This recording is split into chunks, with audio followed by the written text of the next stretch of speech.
All right, everybody in? All right, thanks for showing up today, guys. And we'll try to get some stuff in here today. I have this card here, and these are kind of my handwritten notes, but they work. Um, there is something called the sort of the pristine myth about American Indians, and I like to discuss that and try to challenge that a little bit.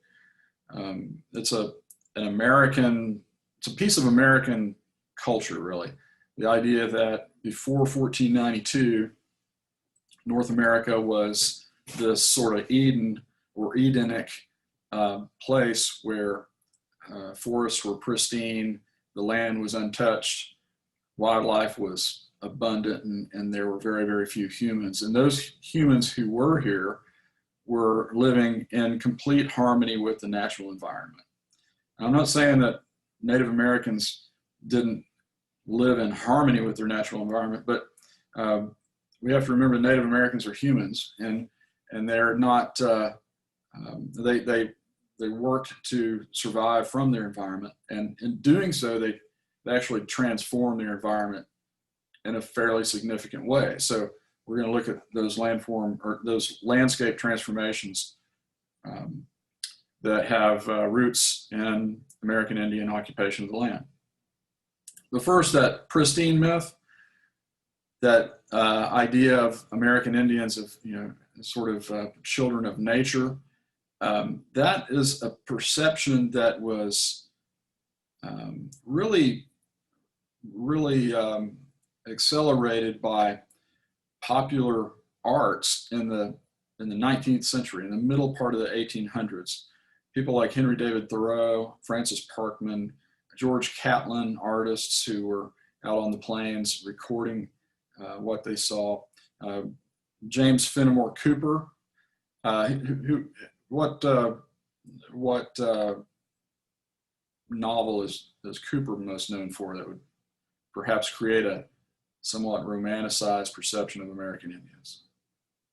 The Last of the Mohicans. Yeah, The Last of the Mohicans. And so that was a really, really popular book, and it shaped what people understood, or at least learned people understood about American Indians. And a lot of those learned people were in the Northeast. But anyway, this image was, not something that we really should assume was true. I mean, American Indian people were not in massive numbers in North America the way they were in Mesoamerica, particularly the Valley of Mexico, much earlier in the Yucatan, and also in the Andes, particularly northern Andes. So American Indian peoples had far more impact on their natural environment in Latin America than before Columbus than they did really in North America. But we're going to look at some of those things that they did change. Population estimates of Native Americans before Columbus are sketchy, to say the least. But we begin to see some numbers appear around 1940. Anthropologists, ethnologists came up with some sort of estimate that both North, South, Central America and the Caribbean probably only had around 8 to 15 million. Now that was later challenged by archaeological evidence that places it somewhere between 40 and 80 million people. Well, that includes these very densely populated areas of Mesoamerica and the Andes. Now, there is more and more evidence that regardless of the size of populations, there's a lot of evidence archaeologically, geographically, of human beings having altered their natural environment. That's what I want to focus on here.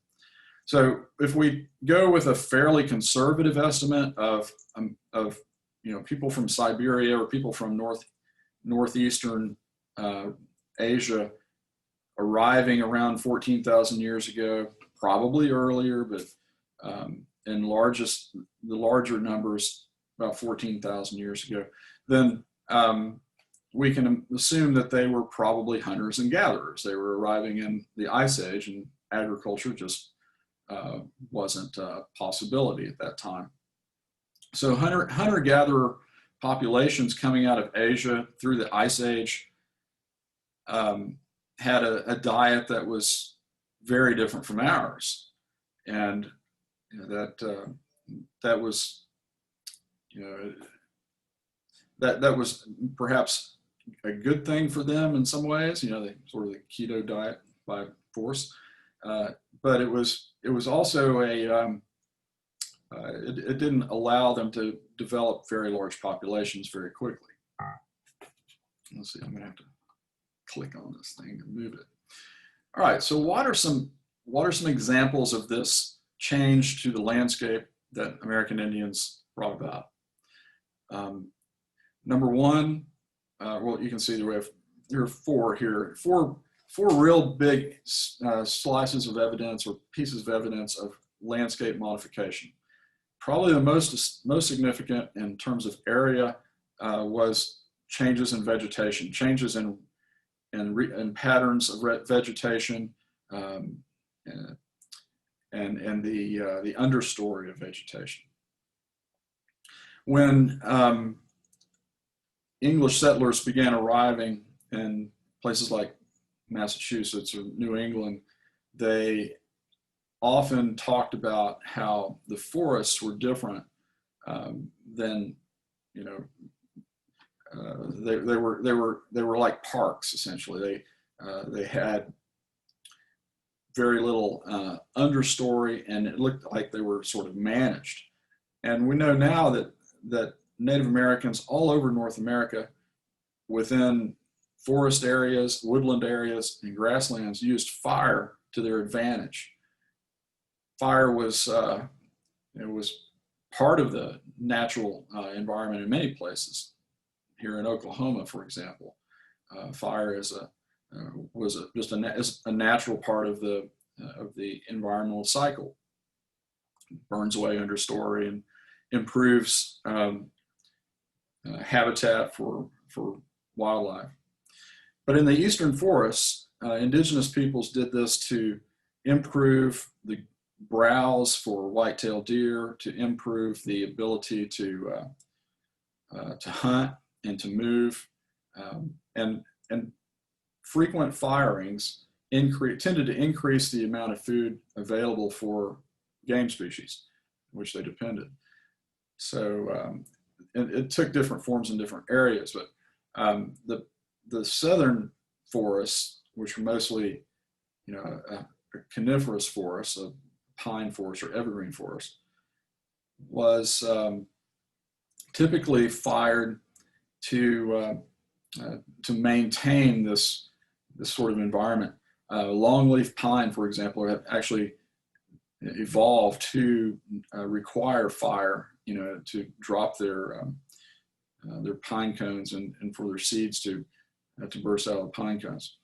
More significantly, in the American Middle West, in an area from beginning in sort of central Illinois toward Iowa, up toward Minnesota and down toward northern Missouri, and even as far east as Indiana, there was in the 1800s, when American settlers began to arrive into this area, there was an environment that was considered prairie. It had been named prairie by the French, and that Midwestern grassland, it was a tall grass prairie like we're fairly familiar with in Oklahoma.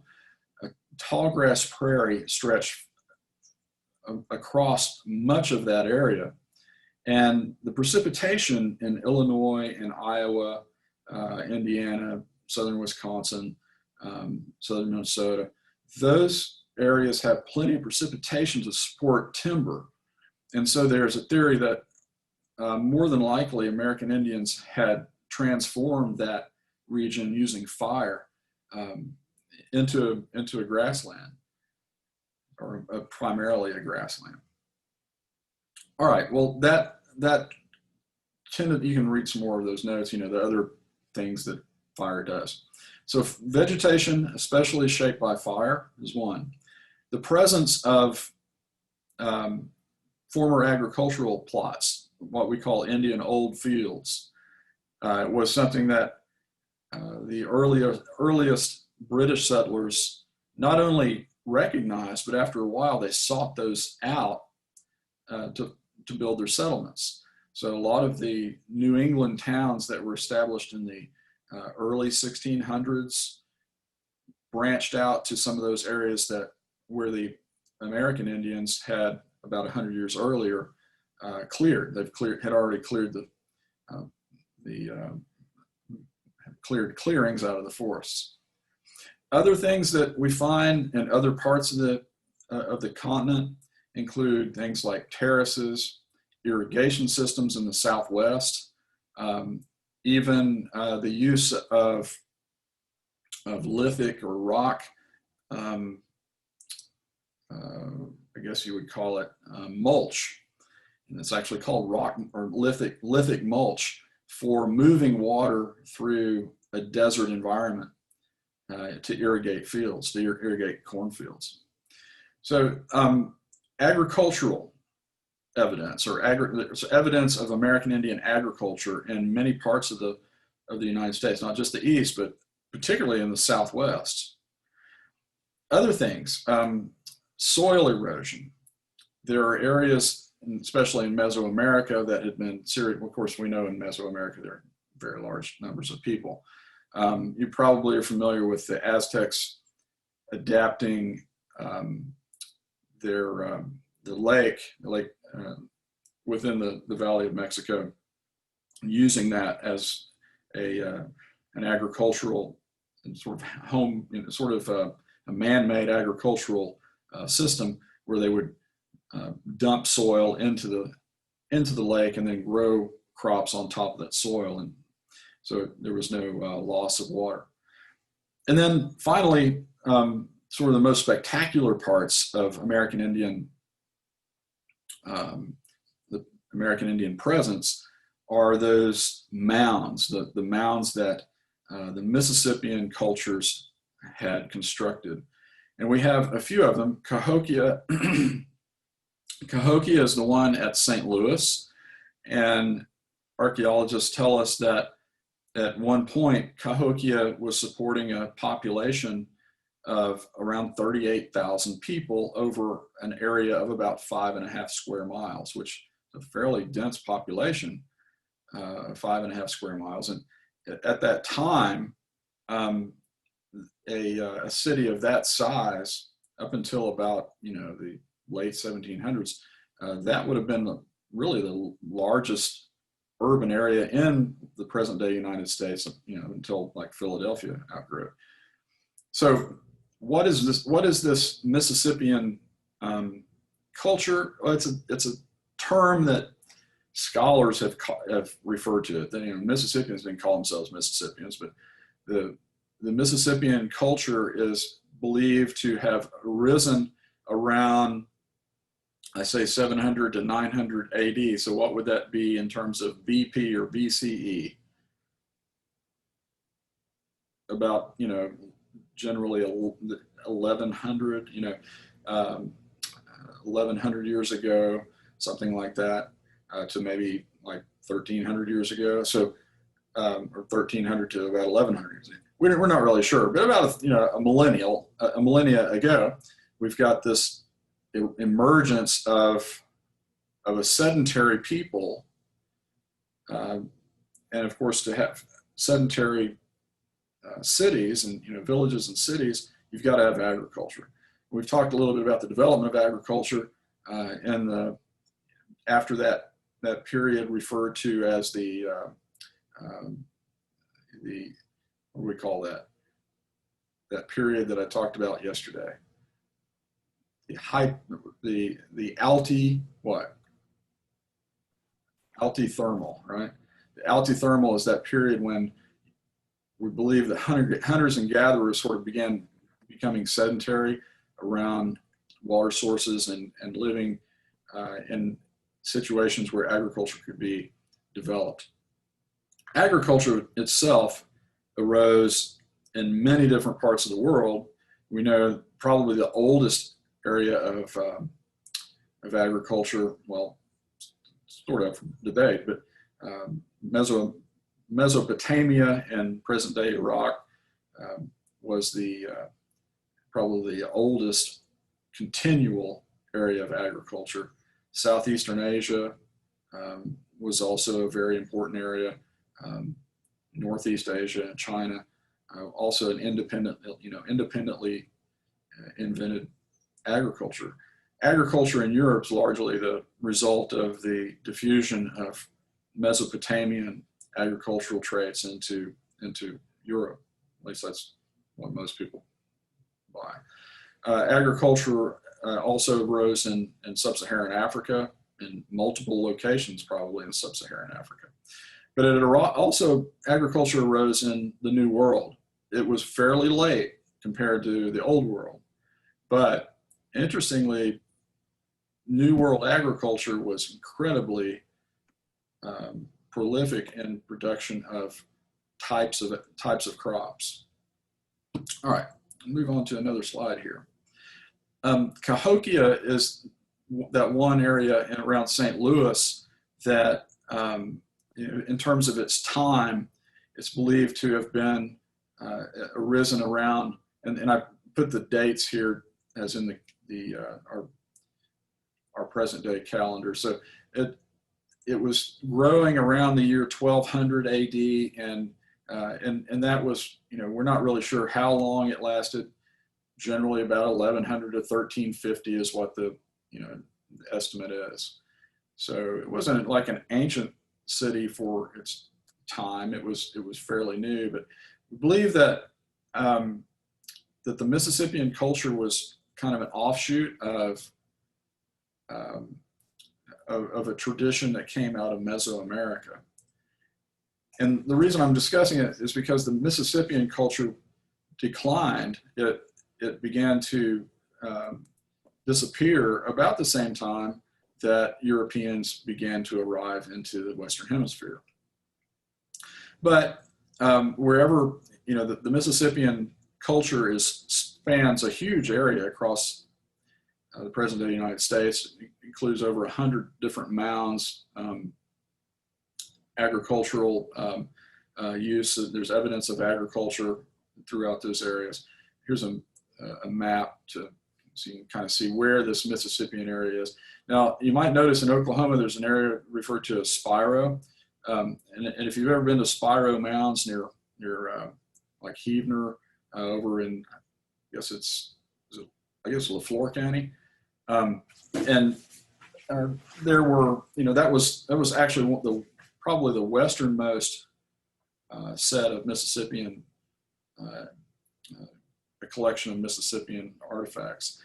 Unfortunately, Spiro was raided by pot hunters around the turn of the century, and a lot of the artifacts were lost. But anyway, that's sort of our Oklahoma example. And the thing about the Mississippian culture is that even though it declined and it was no longer an urban society, it is more than likely the sort of the ancestral culture of a lot of those eastern woodland peoples, the Native Americans who we refer to as people of the eastern woodlands, which include both the north and the south.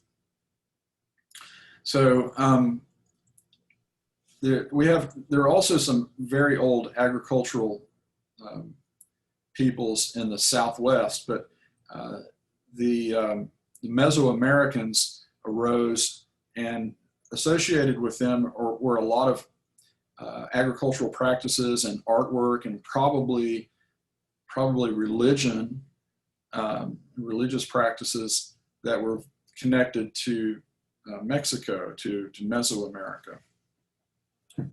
So anyway, maize is believed to have come in around about the time that the Roman Empire was falling, and so it was diffusing north from Mexico. So there are things going on not too long ago, not too long before Europeans arrived into the New World. But those that sort of predecessor culture, the Mississippian culture, began to break down, perhaps because of its own issues, or maybe it was breaking down, and then once Europeans arrived, more than likely disease broke up that culture. But some of the more well-known groups in the eastern half of North America that are believed to have derived from this tradition are the linguistic groups we call the Iroquoian peoples, the Iroquois, the Huron, the Cherokee. Cherokee speak an Iroquoian language. And those people are not only united in their language, or in their languages, but they also have similarities in things like their dwellings, the construction of their dwellings. Muskogean peoples in the southeast, I mentioned them yesterday, and those include people like the Muskogee Creek, the Choctaw, Yuchi, the Chickasaws, groups that today speak a Muskogean language. And one of the more interesting facets of the Muskogeans is that they share this tradition of having a square ground, sort of a sacred ceremonial ground. Again, some connection back to Mississippian culture, perhaps. Also, the Caddoan peoples, who were farther west in places like Oklahoma and Kansas, included the groups like the Wichita and the Pawnee. They speak Caddoan languages, and they also shared some pretty sophisticated religious practices. Perhaps you've heard about the Pawnee Morning Star ceremony, which was involved human sacrifice, and human sacrifice was part of the Mesoamerican tradition and probably the Mississippian tradition. So, we're not really for sure, but there are all of these different facets of Eastern woodland culture that can be similar, that are similar to the Mesoamerican tradition. So agriculture, hunting, matrilineal descent's one of them. Oriented settlements that are oriented along transportation lines like rivers, and divisions of families or of tribes into different sort of levels of organization. So these are some examples. Now here are some examples, not just Spiro, but there are a few other places in Oklahoma where there are known mounds, and most of these are in the eastern part of the state. But this is not the historical geography of Oklahoma. It's more, we probably want to zoom out a little bit. So I'm going to skip over some of this stuff. Here's a stone pipe from the Mississippian era that was found in Muskogee County. And so and if you've ever looked at, if you're familiar with the Mesoamerican tradition, it's very similar to that, at least, and this is about the only thing that you see that's really similar to Mesoamerican art in North America. It's the eastern woodland, particularly the southeast. All right, now let's talk about dismal things like the depopulation of the continent following the arrival of Europeans. Now, before I go there, I think I'm going to jump out of this and see what you all can contribute here. And let's see here.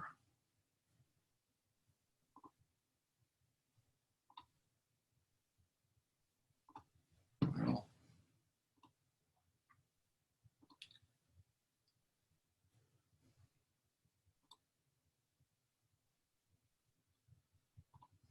okay.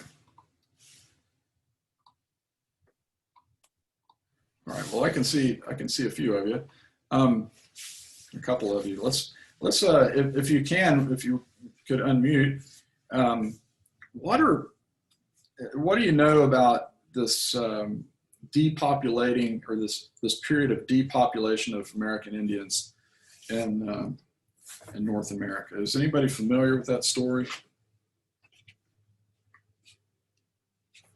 I just know that it was largely due to disease All right. that was spread. Okay. About the extent of it, though. All right. I know. Anybody want to add to that? Disease epidemics. What kind of diseases? Wasn't smallpox a big one? Smallpox, okay. The spread of a European disease. Now, smallpox, pretty deadly disease even to Europeans, right? What are some other diseases? Communicable diseases, infectious diseases. Different strains of the flu. Influenza, okay, good. Influenza, coronavirus, right? Common cold. Other poxes like the chicken pox, measles, whooping cough. Okay, so these are a lot of these things are the diseases that we as modern Westerners, 21st century Westerners, don't really think about too much. Well, now we do, I guess, these days. But we have been immunized at birth and in early childhood against a lot of these horrific diseases that wiped out huge populations of people, in the past, and not just in North America, in Europe. Polio, for example. So we're inoculated against these things, but still, like chicken pox. I mean, you all probably were inoculated against chicken pox. Any of y'all ever had chicken pox? You did? Okay. Yeah. Well, congratulations. Me too. And my kids were lucky enough to have this this chicken pox vaccine, but I didn't. And I got chicken. I thought you just got it one time and you were good. Yeah, well, you're not good. Once you have it one time, they used to have chicken pox parties, and one kid gets chicken pox, you bring them all over, and everybody gets sick. Hopefully, they're like in their they're very young age. I got mine in the 6th grade from Alicia Caldwell, who sat in front of me in math class, and she got sick, and then exactly to the day, I think it was 14 days gestation or something like that, I got sick. And now I have the chickenpox scar on my forehead. But what's worse is, chickenpox, you survive it. I had it pretty late for most, compared to most people, and it was something I'll remember. The other thing about chickenpox, you got to remember this, Philip, is that now you are subjected to something new or something else later when you get to be my age. Okay, when you get over 50. When you get over 50, you got to worry about the shingles, all right? So that's part of it. So anyway, American Indians generally didn't have to worry about the shingles, all right? They didn't live that long, usually. So what's your explanation? How did these old world diseases like smallpox, measles, influenza, how did they wreak havoc on the populations of American Indians, and why? Why did they affect indigenous Americans differently than they did Europeans? They didn't have the same immune system built up as the Europeans did, and they lived in a much more communal style community. So just about everything being shared in close proximity, it just spread rapidly. All right. Well, I think we can probably guess that Europeans were living in filth and squalor just as much as Indians were, at that time. But the question is, okay, well, obviously their immunity to those diseases was very different, very, very, very different, very less so than Europeans. So what's the explanation for that? Yeah, I mean, the diseases that were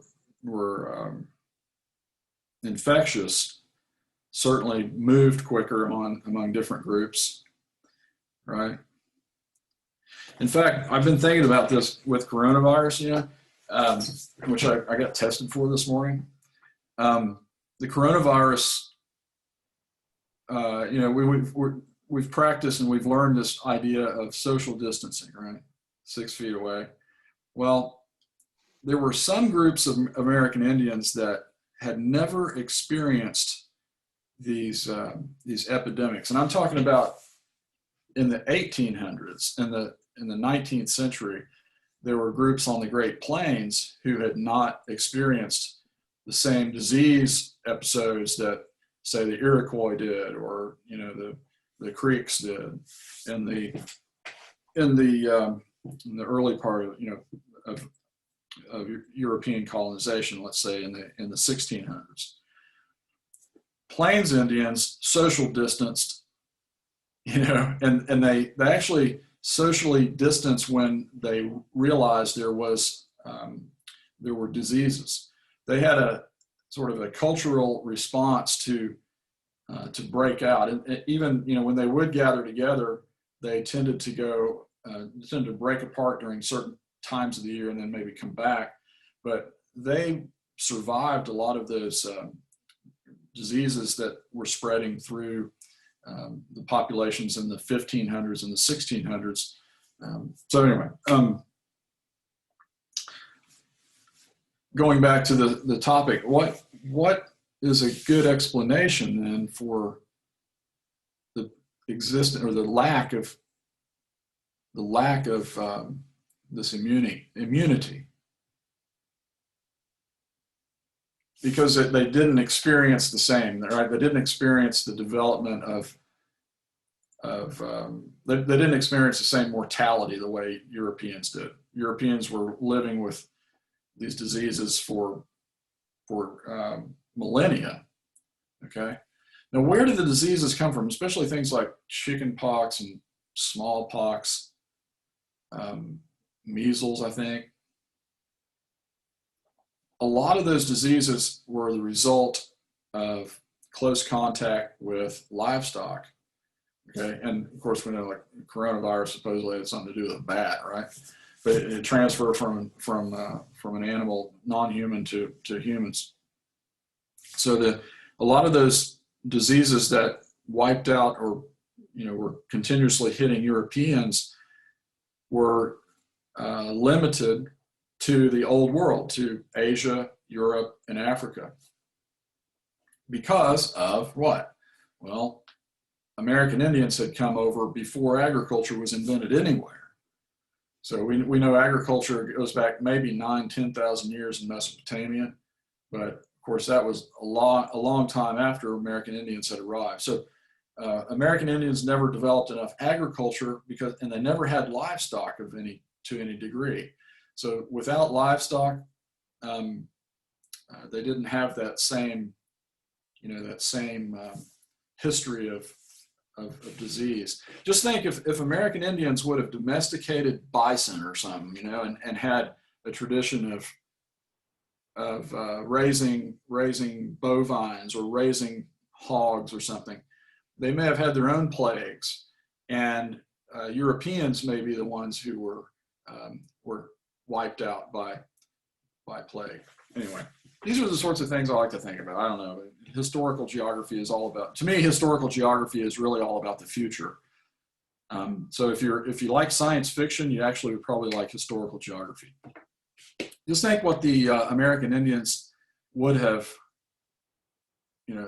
how would you have handled seeing human beings that didn't look a thing like anything you had ever seen before and had never heard of before, and technologies that were just completely beyond anything your wildest dreams. This is what American Indians were up against. They were having their worlds turned upside down in a lot of ways. All right, going back to the lecture.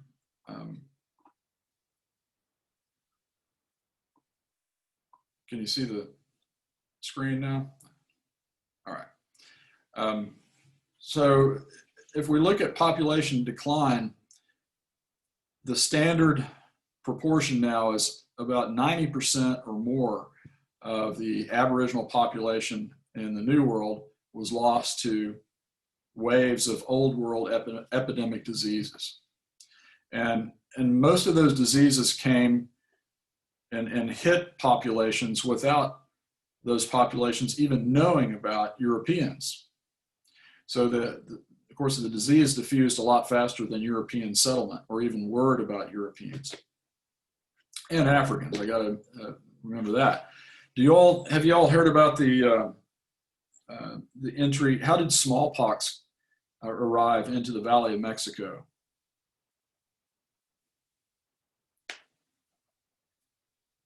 It was brought in by the Spaniards, right? And anyway, we'll move on.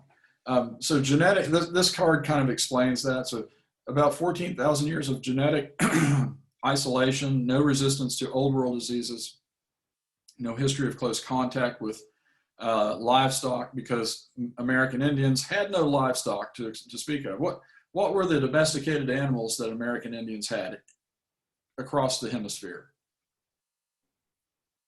They amounted to dogs. Yeah, they amounted to dogs because, dogs were with hunters and in the Pleistocene, and they were the only animal that probably accompanied humans from Asia to the New World. So dogs were there. In Mexico, they actually bred dogs for food. A few other animals like the guinea pig. In South America, of course, the vicuña was domesticated into the llama, okay, and alpaca. So those were, beasts of burden, but you can't get a llama to pull a plow. You can't. They can only carry stuff, kind of like a burro or something.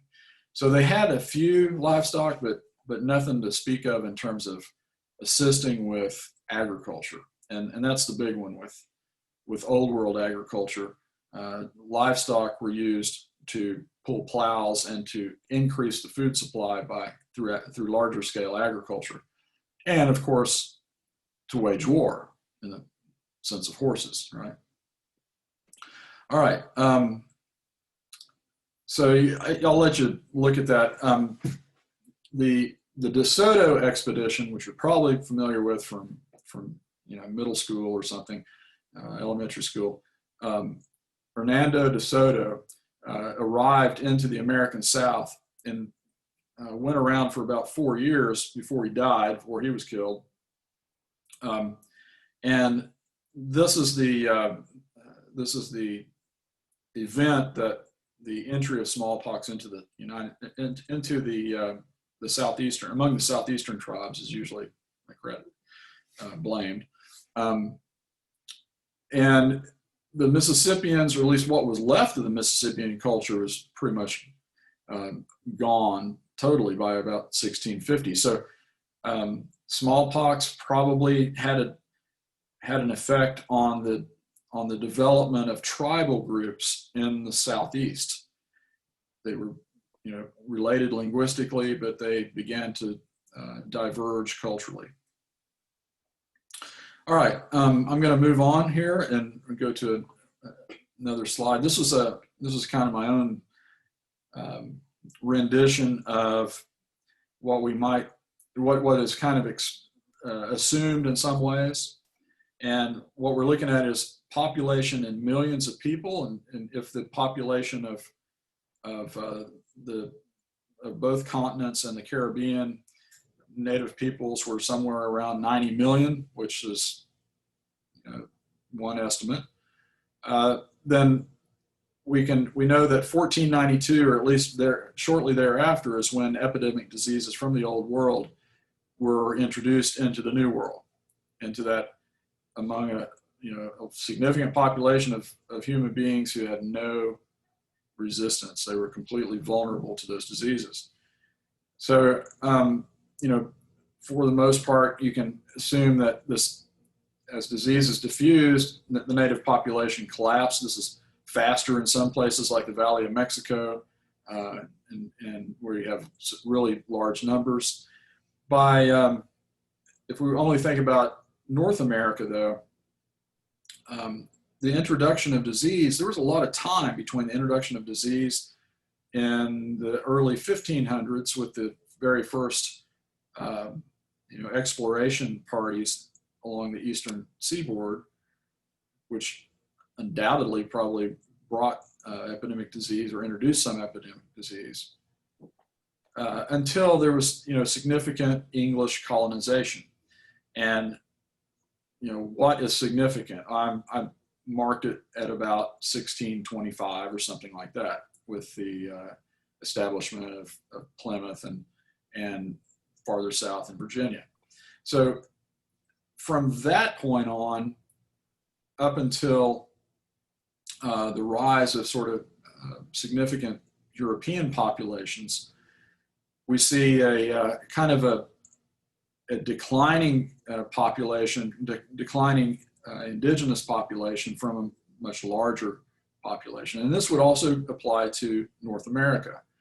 So before, the point of all this is that before there was fairly significant European establishment, European colonization along the eastern seaboard, diseases had largely already wiped out huge proportions of people. And this would go even for the eastern woodlands, because they were not isolated enough from disease introductions elsewhere. We know that for sure De Soto introduced smallpox into the South in the mid 1500s. So we know that disease was hitting people, but this kind of explains, or at least it helps to explain, the presence of those Indian old fields in places like New England. Any questions about that? I've put some figures up here just to kind of give you some reference. The island of Hispaniola, which today is where you have the Dominican Republic and Haiti, the Indian population was estimated in 1492 to be about 1 million people. So that island supported a large population. And by 1542, only 50 years later, the population had collapsed from about 1 million to 300 people, 300 indigenous people. That was something that was studied by geographer Carl Sauer, and you can read about that in a historical geography of the Caribbean, and particularly of Hispaniola, called the Early Spanish Main. In Peru, in South America, where you have a much larger population, Jesuits and others estimated a population of the Inca around 9 million people. By 1620, a century later, that 9 million had been reduced to just a little over 500,000. So it's like something like a 92% population drop. In the Valley of Mexico, which has a pretty good estimate for numbers, at the time of the conquest of Mexico by Cortez, there was about 1.6 million people living right in Tenochtitlan and the surrounding area of the Valley of Mexico, which is an elevated, high, it's a high elevation area, so it's actually a temperate climate. By 1607, not even a century later, that 1.6 million natives had dropped to about 180,000 indigenous people. So huge population collapses locally in different regions. All right, well, we still have American Indians, and American Indians are still around, and their populations are actually growing these days. American Indian demographics, we'll see with this next census, probably one of the faster growing numbers of people. So, but the population didn't begin to rebound until about the 20th century, right? Well, I've talked a little bit about the evidence of the landscape evidence of native peoples and how they affected the natural environment in places like the eastern woodlands. Because of that population collapse, we believe that the forest actually expanded during the latter 1700s before American colonists began to clear the forest again, or at least completely clear the forest. We know that there were bison and elk being hunted in the eastern woodlands, and really not, and it really wasn't that early before they were eliminated. White-tailed deer populations actually were reported to have collapsed or been reduced by the late 1700s. And this was just, for me, it's really hard to imagine that white-tailed deer populations could be decimated. But the reason that could happen was because there was a European commercial market for hides, and American Indians had access to firearms, and they didn't really hunt with firearms, but the American Indian tribes were involved in that commerce of deer hides being shipped to Europe. So commercial hunting, by commercial I mean hunting for hides primarily, rather than meat. So the populations of and the landscape evidence, or the landscape is believed to have changed with the reduction of population of American Indians right around this period of early colonization. Now, by the middle 1800s, we're not really talking about anything past 1800, but just for, I've already shown you this, I guess, the slide in some ways, but this is the period, when American culture begins to view American Indians as part of the landscape, part of the environment. And that view that a lot of people still share, that American Indians were somehow children of nature, that began to emerge in this period of the 19th century. Before that, people didn't have this sort of romantic notion of native peoples. But the fact that populations were still collapsing brought about ideas that native peoples are on the way out. And that has been an idea that has stuck, that native peoples are constantly dying, that native peoples are only relevant in history, okay? Of course, that's not the case. Native American people are not historical people, okay? They're not only historical people. Okay, trying to move on here. The time is getting away from us. I'm gonna wait until tomorrow to bring up the Southwest, and because it was very different, but we're going to talk a little bit about compare the Southwest with the woodland and Mississippian groups, and then it won't take but a couple of slides, and then we will embark on looking at sort of some regions, and then perhaps look at the Norse. The Norse are arriving, okay? So the Norse are coming, and interestingly, the Norse are expanding about the same time that the Mississippians are expanding, and the different Puebloan groups and the Pimas are having their heyday. And so keep all that in mind. Time-wise, we're right about 1000 AD, something like that, or 1000 BCE. All right, you all have any questions? Sorry about the color. If it looks very yellow, I can't really do much about that. That's just the lighting situation here. Not that I had one question about the recordings. Where do we find those on Canvas? As soon as I post them, you'll find them on Canvas. Awesome. they come to me as a link, and then I've got to download them and post them. But I don't have to download them. I just, you know, I want to edit them. But maybe I'll just post them. I'll just link them. You can find them there. But I'll do that immediately.